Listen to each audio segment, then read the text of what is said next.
Hello. അപ്പോഴേ മഞ്ഞക്കല്യാണം കണ്ടാലോ? എൻ്റെ ചങ്ങായിൻ്റെ കല്യാണമേ. കല്യാണം പുറക്കെത്തിയപ്പോൾ തന്നെ എനിക്ക് വിശക്കാൻ തുടങ്ങി. ഞാൻ കൈ കിട്ടി കാര്യപ്പെടുത്ത് കഴിച്ചിട്ടുണ്ട്, പിന്നെ ചായയും കുടിച്ചിനെ. അതിനുശേഷം ബാക്കി നമ്മളെ മേക്കപ്പ് പരിപാടീസൊക്കെ ഇവിടെ നടക്കുന്നുണ്ട്. ഇനി നിങ്ങൾക്ക് ഞാൻ ബ്രൈഡിനെ കാണിച്ചു തരാം. ഇക്കാണെന്നാണ് നമ്മളെ മംഗലപ്പെണ്ണ് ആദി. അങ്ങനെ നമ്മൾ ആദ്യൻ്റെ മഞ്ഞക്കല്യാണത്തിൻ്റെ പരിപാടിയിലിവിടെ സെറ്റായി തുടങ്ങിയിട്ടുണ്ട്. പിന്നെ കുറച്ച് നേരം നമ്മളെ സൊറ അവിടെ. ഹേ ഗൈസ്, ഞാനൊരു ഫോട്ടോ ഭ്രാന്തി ആയതുകൊണ്ട് തന്നെ രണ്ടാമത് സ്റ്റേജിൽ കയറിയിട്ട് ഓളെ കൂടെ ഫോട്ടോ എടുത്തിട്ടുണ്ട്. നമ്മളെ ബ്രൈഡിനെ കണ്ടാ പാനിയും പിടിച്ച് ഇവിടെ നിൽക്കുകയാണെ നമ്മളിവളെ കുളിപ്പിക്കാൻ പോവുകയാണ് ഗൈസ്. മഞ്ഞവെള്ളയിലൂടെ കലക്കി സെറ്റാക്കി വെച്ചിട്ടുണ്ട്.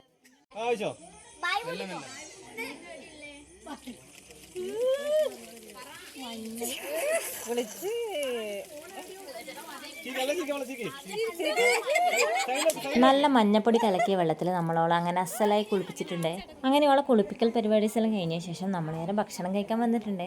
നമ്മളെ ബ്രൈഡിന് നമ്മൾ 8ൻ്റെ പണിയെല്ലാം കൊടുത്തോണ്ട് പോലെ ആ ക്ഷീണം തീർക്കുക നേടുന്നു. എന്നാൽ അപ്പോൾ ഒന്നുമില്ലെങ്കിൽ വീഡിയോ കണ്ട ശേഷം എന്നെ സപ്പോർട്ട് ചെയ്യാനും സബ്സ്ക്രൈബ് ചെയ്യാനും നിങ്ങൾ മറക്കല്ലേ. ടാറ്റാ.